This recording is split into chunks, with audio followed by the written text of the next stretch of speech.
வாழ்க வையகம், வாழ்க வையகம், வாழ்க வளமுடன். சிந்தனையை உடல் நலத்தை சீரமைத்து உய்வித்த குருவே வாழ்க. குருவின் மலரடி போற்றி.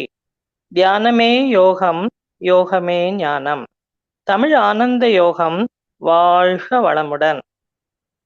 நிறைந்த பௌர்ணமி தினத்துல பஞ்சபூத நவகிரகம் ஏற்றிய ஒரு பெருமிதத்துடன் இந்த உரையை ஆரம்பிக்கிறேன். மெய்யன்பர்கள் அனைவருக்கும் எனது இனிய மாலை வணக்கங்கள். மனமே தனம் என்ற தலைப்பில் சிந்தனை உரை ஆற்ற எனக்கு வாய்ப்பளித்த தமிழ் ஆனந்த யோக இறைஞான ஆசிரியர் நன்மணி ஐயாவிற்கும் மற்றும் அனைத்து அன்பு உள்ளங்களுக்கும் எனது பணிவான வணக்கங்கள். சரி, இப்போது தலைப்புக்குள் போவோம். மனம் என்றால் என்ன, தனம் என்றால் என்ன? அதாவது தனம் என்றால் செல்வம், பொருட்செல்வத்தை குறிக்கும். அதாவது பொருள் இருந்தால்தான் உலகத்துல நம்ம எதை வேண்டுமானாலும் சாதிக்கலாம் என்று சமுதாயத்துல நினைக்கிறோம். ஆனா அதுவே அளவுக்கு மீறினாலோ குறைந்தாலோ ஆபத்து தான். அதனால பணத்தை விட வலிமையான தனம் ஒண்ணு இருக்கு, அதுதான் நம்மளோட மனசு. இப்போ மனம் என்றால் மனிதனுடைய செயல்கள் தூய்மையாக இருந்தாலே நமது மனது தெளிவாக இருக்கும். இப்போ நாம் பார்ப்பதற்கு கண்கள், கேட்க காதுகள், சுவைக்கு நாக்கு, முகர மூக்கு, தொடு உணர்வுக்கு தோல் என்று நமது உடலில் பஞ்ச இந்திரங்கள் இருக்கிறதை போல நாம் அறியவும் நினைக்கவும் மறக்கவும் உதவும் கருவிதான் மனம். மேலும் பல பாடல்கள், நாடகங்கள், புகைப்படங்கள் இவற்றை நம்ம கேசட்டு, இப்போ இல்லைன்னா இப்பெல்லாம் பென்ட்ரைவ் வந்துருச்சு, அதுல நம்ம பதிவு பண்ணி வச்சுட்டு கேட்போம். அது போலத்தான் பல விஷயங்களை பற்றிய அறிவு பதிந்திருப்பது நமது ஆத்மாவில் தான். அந்த அறிவு பதிவுகளை விரும்பிய போது வெளியில காட்டுற திரைக்கு பேர் தான் மனம். இப்போ மனித மனம் மிகவும் வினோதமானது. அது எப்படி என்று பார்த்தோம்னா, இப்ப அறிமுகம் இல்லாதவரோட திறமையை பாராட்ட வைக்கும். நம்ம பக்கத்துல உள்ளவங்களோட இருப்பவரோட திறமையை பார்த்து கொஞ்சம் பொறாமப்பட வைக்கும். இதுதான் இயல்பான மனித மனம். ஆனா மனவளக்கலையில உள்ள நாமெல்லாம் அப்படி கிடையாது. நாம தான் தொடர்ந்து இரண்டொழுக்க பண்பாட்டை கடைப்பிடிச்சு வருவதனால அந்த மாதிரி எண்ணம் நமக்கு வராது. அந்த அறிவைத்தான் சமுதாயத்துக்கு நாம கொடுக்கணும் அப்படின்னு நமது மகரிஷி ஐயா சொல்றாரு. மேலும் இது பற்றி மனதை பற்றி ஒரு உதாரணத்துடன் நாம் பார்ப்போம். அது என்னவென்றால், இப்போது நமது பாரத தேசம் முழுவதும் ரயில்வே ஸ்டேஷன்ல ஒரு கணினி எந்திரம் இருக்கும். அது காலையில 8 மணிலேருந்து ராத்திரி 8 மணி வரைக்கும் செயல்படும். அப்ப அந்த எந்திரங்களுக்கு தலைமை தாங்கிறதுக்கு ஒரு சர்வர், அதாவது டெல்லி அல்லது மும்பை அந்த மாதிரி பெரிய நகரத்துல வச்சிருப்பாங்க. அதை அவ ஆன் பண்ணி விட்டாங்கன்னா எல்லா முன்பதிவு இயந்திரங்களும் இயங்கும். இரவு 8 மணிக்கு ஆஃப் செய்து விட்டால் எதுவுமே இயங்காது. இது போலத்தான் நமது ஆத்மாவுக்கு வெளி விஷய அறிவை பெற கருவிகள் தான் ஞான இந்திரியங்கள், அதாவது அறிவு புலன்கள். அப்புறம் கர்ம இந்திரியங்கள், அது பேர் செயல் புலன்கள் என்று இந்த 2 வகை கருவிகளையும் உள்ளிருந்து இயக்கும் சாதனம் தான் மனசு. இப்ப திருவள்ளுவர் கூட திருக்குறள்ல என்ன சொல்லியிருக்காருன்னா, மனம் தூயார்க்கு எச்சம் நன் ஆகும், இனம் தூயார்க்கு இல்லை நன்றாகா வினை. அதாவது தூய மனம் உள்ளவர்களுக்கு நன்மக்கட்பேறு உண்டாகும், தூய இனம் கிடைத்தாலே எல்லா செயலும் கைகூடும் என்றுதான் அதன் பொருள். இப்ப மனதை பத்தி நம்மளோட புரிதல் என்னவென்றால், மனதுக்கு தலைவன் ஆத்மா, ஆத்மாவுக்கு தலைவன் இறைவன். இறைவனோட அருளால தான் நம்மளோட உட்புலனும் வெளிப்புலன்களும் சரியாக இயங்கும். அதை இயங்கட்டும். அதற்குரிய நமது மனதை தூய்மையாக வைத்துக் கொள்ள வேண்டும். எப்படி என்றால், ஆணவம், கன்மம், மாயை இவைகள் இல்லாமல் இருக்க நாம பழகி கொள்ள வேண்டும். மேலும் மனதுக்கு அறிவு கிடையாது, ஆத்மாவுக்குத்தான் அறிவு. அதாவது ஆத்மாவும் அழிவில்லாதவர், நித்தியமானவர். அறிவும் அழிவில்லாதது, நித்தியமானது. இப்பொழுது நாம வந்து ஒருத்தர பார்த்து, "உனக்கு அறிவில்லையா?" என்று கேட்டோம் என்றால் அவருக்கு கோபம் வரும். ஆனா, அதுக்கு அவருக்கு அறிவு இல்லை என்று அர்த்தம் கிடையாது. அறிவு இருப்பவன் வந்து எப்படி நடக்கலையோ, அப்படி நடக்காம இருக்கான். அதனால தான் நாம அப்படி சொல்றோம். அதனால எல்லாருக்கும் வந்து அறிவு இருக்கு. ஆனா வந்து அது வந்து அவரவர் கர்மாப்படி உயர்வாகவும், தாழ்வாகவும் இருக்கும். அவ்வளவுதான். ஆகவே ஆத்மா தான் வந்து அழிவில்லாதது. பொதுவாக நாம் என்ன சொல்கிறோம்? என் மனம் சிந்திக்கிறது, என்னுடைய மனம் விரும்புகிறது, வெறுக்கிறது என்று சொல்வதெல்லாம் மனதோடு பொருந்தாது.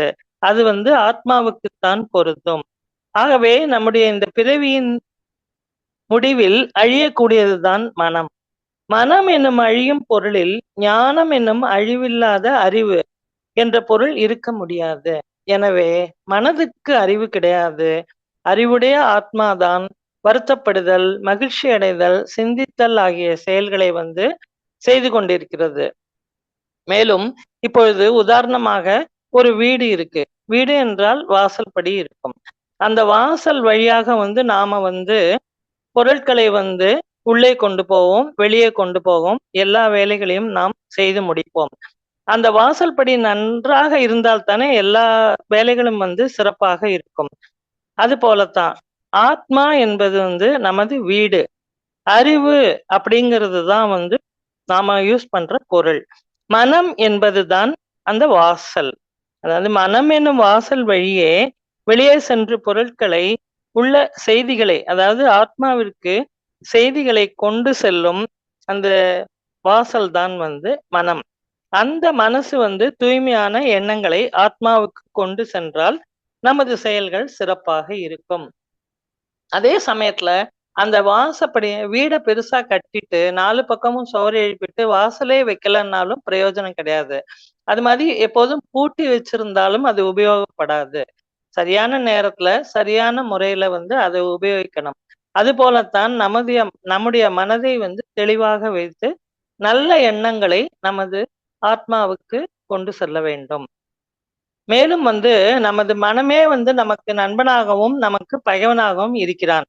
அது எப்படி? ஒருவரே நண்பராகவும் பகைவராகவும் இருக்க முடியுமா என்ற கேள்வி வரும். முடியும். வேறு வேறு காலங்கள்ல வேறு வேறு விஷயங்கள்ல நமது மனமே வந்து எல்லாவற்றிலையும் வந்து பற்று கொண்டு இருந்தால் அது வந்து நம்மை வீழ்த்தி விடும். அதாவது பகைவனாகி விடுகிறது. அதற்கு மாறாக சமுதாயத்துல வந்து உலக விஷயங்கள்ல நமக்கு தேவைக்கு மேலே எதிலும் பற்றை வைத்து விட்டோமானால் மனமே நமக்கு நண்பனாகி விடுகிறான்.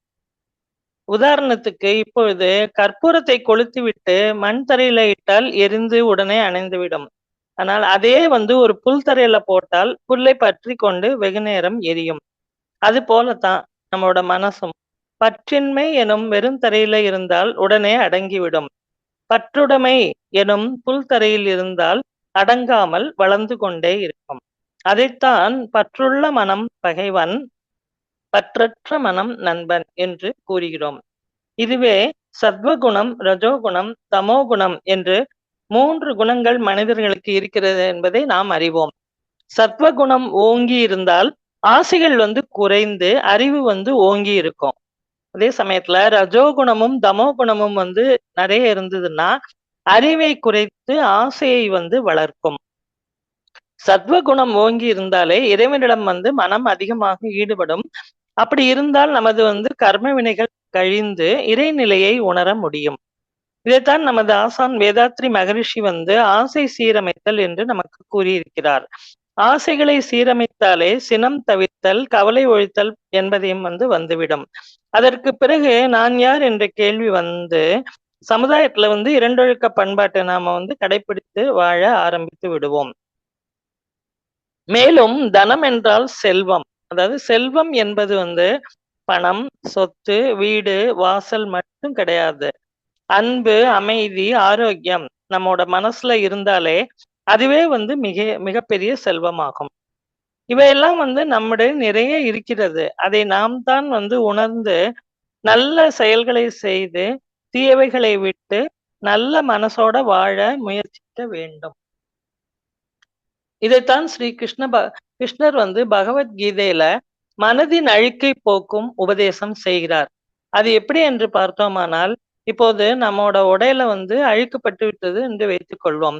அது எப்படி வந்தது என்பதை பற்றி நாம் ஆராய்ச்சி செய்யக்கூடாது. அதை பற்றி சிந்திக்காம, அதை எப்படி போக்கணும் என்பதில் தானே வந்து நமது நோக்கம் இருக்கும்.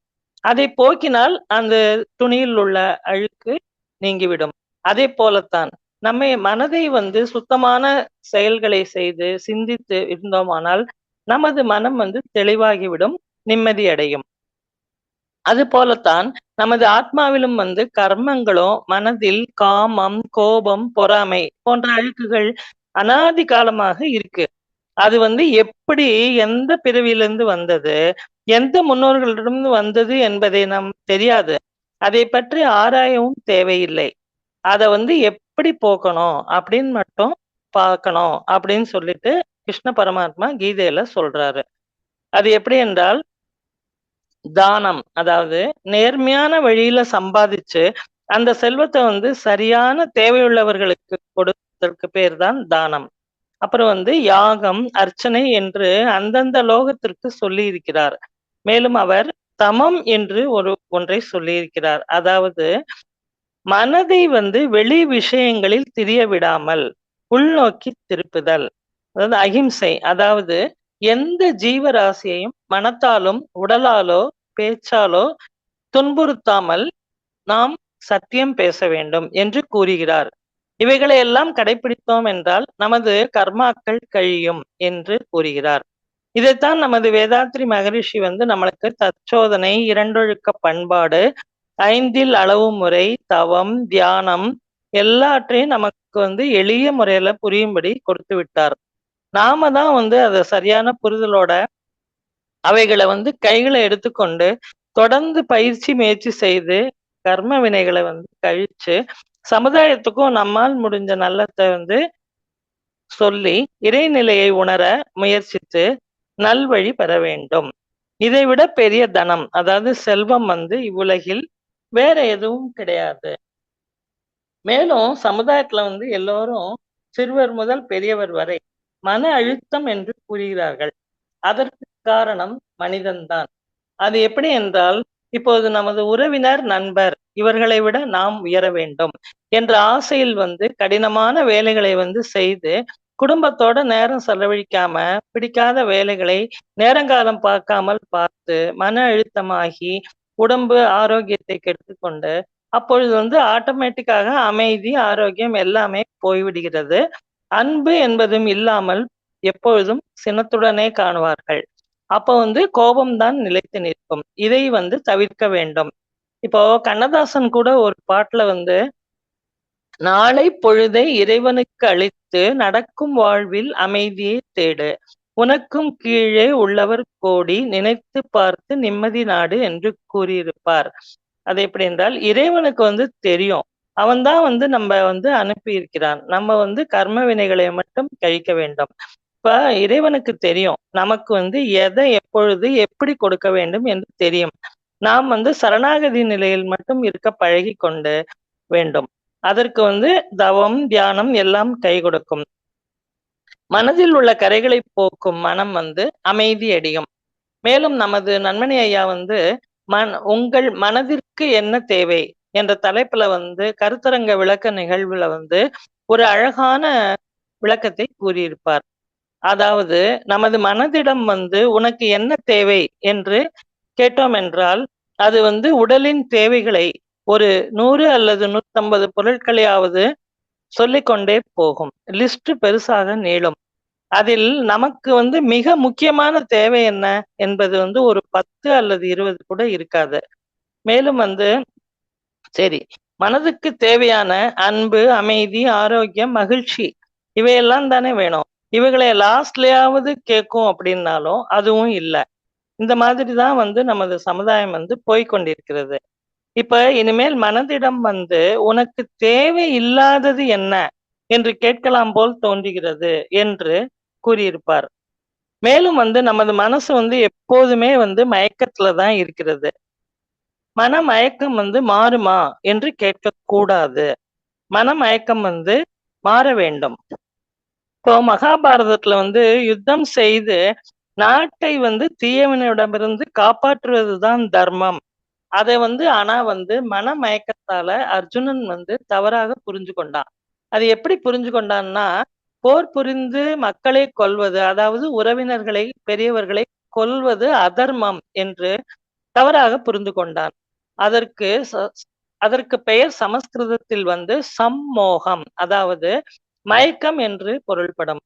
அதாவது உண்மை, பொய், தர்மம், அதர்மம், நிலையானது, நிலையில்லாதது என்பனவற்றை மாற்றி புரிந்து கொள்வதுதான் மனமயக்கம்.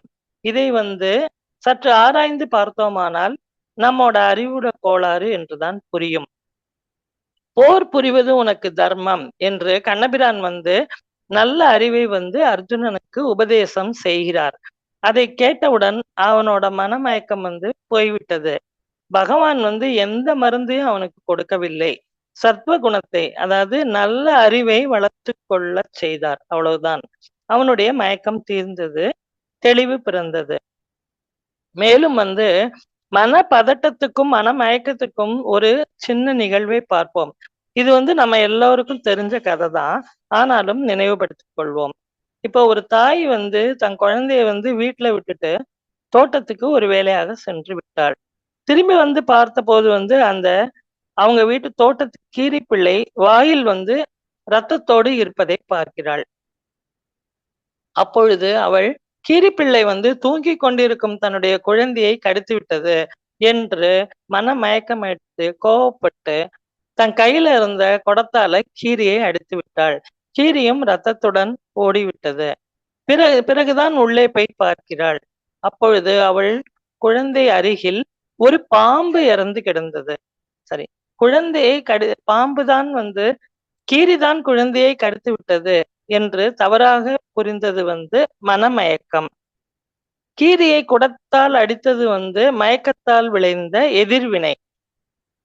கீரிதான் குழந்தையை காப்பாற்றி இருக்கிறது என்ற அறிவுதான் மனத்தெளிவு. அதனால மனமயக்கம் தீர தேவை என்னவென்றால், உண்மை அறிவும் மனதில் மயக்கமற்ற தெளிவான மனசும் இருக்கணும். அவ்வளவுதான். மேலும் உடல் நோய் தீர ஆகாரம், அதாவது உணவு, மனநோய் தீர விவேகம் வேண்டும். இப்ப உடல் ஆரோக்கியத்துக்கு முக்கிய காரணங்கள் 3. அவை என்னன்னா, காலகர்மம், உடற்பயிற்சி மற்றும் உணவு. அதாவது உடற்பயிற்சி, உணவில் அளவு முறை, காலத்தில் செய்ய வேண்டிய கடமைகள், இவைகளை முறையாக கடைபிடித்தாலே உடல் ஆரோக்கியமாக இருக்கும். ஆரோக்கியம் இருந்தாலே அமைதி, அன்பு, மனத்தெளிவு எல்லாமே கிடைக்கும்.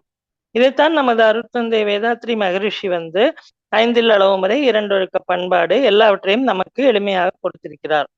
மேலும் மனம் என்னும் உறுப்பை நாம பார்க்க முடியாது. மனம் ஒரு மறைப்பொருள் தான்.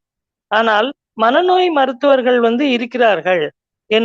இருக்கிறார்கள் தானே. அதனால் மனம் ஒன்று என்று இருப்பது நம்மால் உணர முடிகிறது. நாம் எப்படித்தான் உடம்ப பாதுகாத்தாலும் உறுப்புகள் வயது ஆக ஆக தேஞ்சுதான் போகும். ஆனால் மனசு மட்டும் தேயவே தேயாது. வயசு ஆக ஆக அனுபவம் மிகுந்தால் மனம் பக்குவப்பட்டு வலுவடையும். மன வலிமையால் உடல் நோயை நாம எதிர்த்து நீக்கிவிட முடியும்.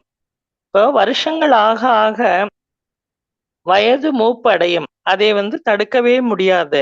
ஆனால் மன வலிமையுடன் உடல் நோயை கட்டுப்படுத்தி வயது மூப்பில் ஆரோக்கியமாக வாழ நாம முயற்சி, பயிற்சி எல்லாம் செய்து சிறப்பாக வாழ முடியும்.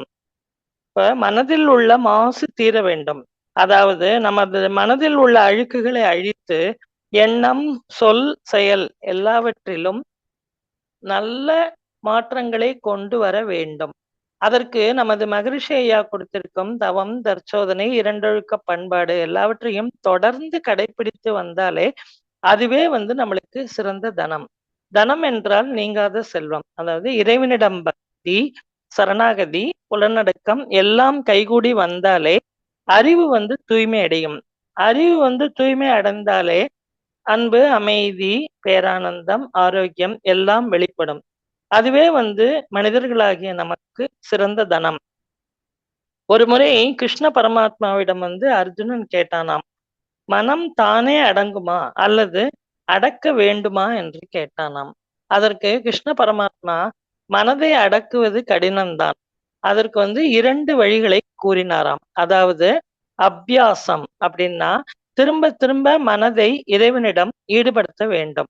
2வது வைராக்கியம். அதாவது நமது சம்சார வாழ்க்கையில், இந்த சமுதாய வாழ்க்கையில உள்ள தோஷங்களை அறிந்து கொண்டு, மெல்ல மெல்ல பற்றற்ற தன்மையை நாம் வளர்த்துக் கொள்ள வேண்டும் என்று கூறினாராம். மேலும் மனுஷனோட வெற்றிக்கு தடை அவனோட மனம் மட்டும்தான். வேறு யாருமே தடையாகவே முடியாது. இப்ப உதாரணத்துக்கு ஒரு நாய் இருட்டுல கிராமத்துல மாட்டிக்கொண்டால் வழி தெரியாமல் இங்கே அலைஞ்சு கொண்டே இருக்கும். அது போலத்தான் நாமும் நம்ம மனச சரியான புரிதல் இல்லாமல், சரியான வழி தெரியாமல் எப்போதும் கிடைச்சதை விட்டுவிட்டு கிடைக்காத ஒன்றை பற்றியே கவலைப்பட்டு ஓடிக்கொண்டிருக்கும். இப்ப அதை தவம், தியானம் மூலம் நாம கட்டுக்குள் கொண்டு மன அமைதி பெற வேண்டும். இப்போ மன அமைதி விட்டாலே உலகுல அதை விட சிறந்த தனம், செல்வம் வேறு எதுவும் இல்லை. இப்போ ஒரு பேச்சாளர் கூறியிருப்பார், மலச்சிக்கலும் மனச்சிக்கலும் இல்லாதவனே உண்மையான கோடீஸ்வரர் என்று. 100% உண்மையான வார்த்தை. மேலும் ஒரு சின்ன பழமொழி, சுவாசத்தை கவனி ஆயுள் கூடும், வார்த்தைகளை கவனி மதிப்பு கூடும், செய்யும் செயலை கவனி நிதானம் கூடும், எண்ணங்களை கவனி வெற்றிகள் கூடும். இவைகள் எல்லாம் நாம் சரியாக இருந்தாலே நமது மனம் தூய்மையாக இருக்கும். இப்ப மற்ற தேவையான பொருட்செல்வம், அருட்செல்வம், கல்வி செல்வம் எல்லாமே தேவையான அளவுல சரியான நேரத்துல நமக்கு சரியாக கிடைக்கும். பிறகு நமக்கு எந்த பிரச்சனையும் இல்லாமல் சிறப்பாக இறை உணர்வுடன் அறநெறியுடன் வாழ்வோம். நல்ல மனம் வாழ்க, நாடு போற்ற வாழ்க என்று பாடல் வரியின்படி நல்ல மனதுடன் உலக மக்கள் அனைவரும் இறை உணர்வும் அறநெறியுடன் வாழ வாழ்க வளமுடன். மேலும் நமது மனோகரன் ஐயா சமீபத்துல ஒரு உரையில மனசு சொல்வதை நம்ம எடுத்துக்கொள்ளவே கூடாது. உதாரணமாக கோபம் வந்தா அதனோட போராடக்கூடாது. மௌனமாக இருந்து அறிவின் துணையுடன் அதை ஓட விட வேண்டும். ஆறு போல் ஓட விட வேண்டும் என்று அடிக்கடி கூறுவார். அது மாதிரிதான் கோபம் மட்டும் இல்லை, எல்லா உணர்வுகளையும் நாம் அதோட போராடவே கூடாது. அதை விட்டுவிட்டால் அது அப்படியே ஆறு போல ஓடிவிடும், நமது மனமும் தூய்மையாகிவிடும் என்று அடிக்கடி கூறுவார். மற்றபடி மெய்யன்பர்கள் அனைவருக்கும் மீண்டும் எனது நன்றிகளை தெரிவித்துக் கொள்கிறேன்.